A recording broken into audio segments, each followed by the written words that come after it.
February 28, 2026. Minab, Hormozgan Province, southern Iran. 10:23 a.m. local time. A Tomahawk cruise missile struck the Shajare Tayyibeh Girls Elementary School. The building was full. Between 170 and 264 students were inside. Most of them were between 7 and 12 years old. The school sat 340 meters from the Sayyid al-Shuhada military complex, the headquarters of the Asif Brigade of the Islamic Revolutionary Guard Corps Navy.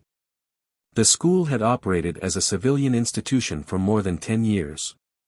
It was walled off and physically separate from the IRGC facility. It appeared on satellite imagery as a school. It was registered as a school. It functioned as a school.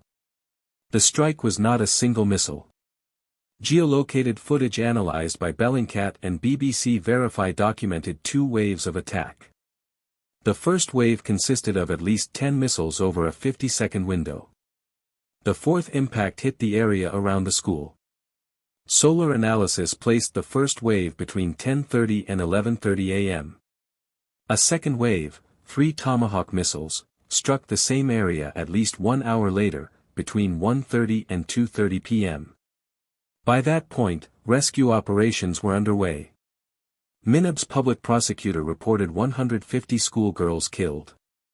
Iranian authorities later set the official death toll at 175. At least 95 others were wounded. Forensic recovery continued for days. Iran's Ministry of Defense released munition remnants recovered from the site. The New York Times identified the debris as components of a UGM-109 Tomahawk land attack missile by matching visible contract numbers to U.S. defense procurement records. Bellingcat independently corroborated the identification. The Tomahawk is launched from U.S. Navy surface vessels and submarines. It is GPS-guided. It does not deviate from its programmed coordinates. It hits what it is told to hit. On March 11, 2026, the New York Times reported that an ongoing U.S. military investigation had preliminarily determined that the United States was responsible for the strike. The investigation found that the school had been tagged in the targeting database as either a factory or arms depot. Intelligence sources indicated the coordinates were provided by the Defense Intelligence Agency. The coordinates were outdated. The school had been at that location for over a decade. CENTCOM did not confirm the preliminary findings. A spokesperson stated the investigation was still ongoing. On March 13, Secretary of Defense Pete Hegseth stated that the Department of Defense would conduct a thorough investigation. The internal probe was designated a 15-6, an administrative discipline case. Not a criminal investigation. Not a war crimes referral. Reuters identified 2 officers aboard the USS Spruance, an Arleigh Burke-class destroyer, as involved in the launch sequence, Commander Lee R. Tate and Executive Officer Jeffrey E. Bork. Neither has been charged. Neither has been publicly disciplined. UNESCO condemned the attack.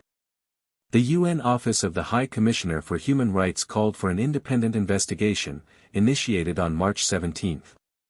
Human Rights Watch published 2 reports, on March 7 and March 12, characterizing the strike as a potential violation of international humanitarian law and calling for accountability. Iranian President Masoud Pezeshkian addressed the UN General Assembly. Iranian Foreign Minister Abbas Araghchi demanded referral to the International Criminal Court. As of this recording, no referral has been made. The targeting database has not been declassified. The DIA's original coordinates have not been released. The 15-6 investigation remains open. No officer has been charged. No court has been convened. The school is rubble. The children are buried. The documents